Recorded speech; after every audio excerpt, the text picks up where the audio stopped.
BTV, being with you, the community channel. Suez canal. Suez canal Suez ഉൾക്കടലിൽ നിന്ന് ആരംഭിച്ച് port Sei വരെ നീളമുള്ളതാണ്. മനുഷ്യനിർമ്മിത കനാലാണിത്. BC 5-ാം നൂറ്റാണ്ടിൽ ഈജിപ്ത് കീഴടക്കിയ പേർഷ്യൻ ചക്രവർത്തി ഡാരിയസ് ഒന്നാമൻ നിർമ്മിച്ച ജലപാതയാണ് സൂയസ് കനാലിൻ്റെ മുൻഗാമി. നൈലിനെയും ചെങ്കടലിനെയും ബന്ധിപ്പിക്കുന്നതായിരുന്നു ഈ ജലപാത. ഏകദേശം 3800 വർഷം മുമ്പേ തന്നെ ഇത്തരത്തിലൊരു ജലപാതയെപ്പറ്റി ആലോചിച്ചിരുന്നു അത്രേ. ഏതായാലും ഡാരിയസ് നിർമ്മിച്ച കനാലിന് ശേഷം അത്തരത്തിലൊരു കനാലിനെപ്പറ്റി ആലോചിച്ചത് നെപ്പോളിയനായിരുന്നു. എന്നാൽ അത് മുടങ്ങി. യൂറോപ്പിൽ നിന്നും ഇന്ത്യയിലേക്കുള്ള ജലയാത്രാ ദൂരം ലഭിക്കാനുള്ള ഉത്തമ മാർഗമായിരുന്നു ഇത്തരത്തിലൊരു ജലപാത. ആഫ്രിക്കൻ മുനമ്പ് ചുറ്റിയുള്ള സഞ്ചാരം ഒഴിവാക്കും. ഇതിനായി 1854 ഈജിപ്തിലെ വൈസ്രോയി മുഹമ്മദ് സയ്യിദ് പാഷയെ സമീപിച്ച് ഫ്രഞ്ച് നയതന്ത്രജ്ഞൻ ഫെർഡിനൻഡ് ഡെലസ്പസ് അനുവാദം തേടുകയുണ്ടായി.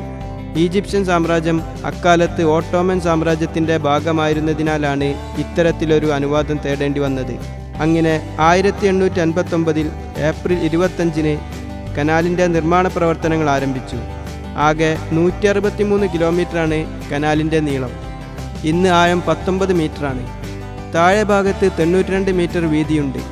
മുകളിൽ വീതി 226 മീറ്ററാണ്.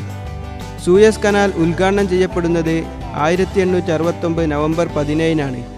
യൂറോപ്യന്മാർക്ക് ആഫ്രിക്ക, ഏഷ്യ തുടങ്ങിയ വൻകരകളിലേക്ക് എളുപ്പം എത്തിച്ചേരാൻ സൂയസ് കനാലിൻ്റെ വരവ് കാരണമായി. 1882 Britain കനാലിൻ്റെ ആധിപത്യമേറ്റു.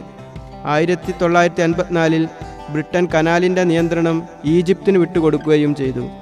1956 Gamal Abdel Nasser Suez Canal ദേശസാൽക്കരിച്ചതിൻ്റെ പേരിൽ ബ്രിട്ടൻ, ഫ്രാൻസ് തുടങ്ങിയ രാജ്യങ്ങളുടെ പ്രതിഷേധത്തെ നേരിടേണ്ടി വന്നു.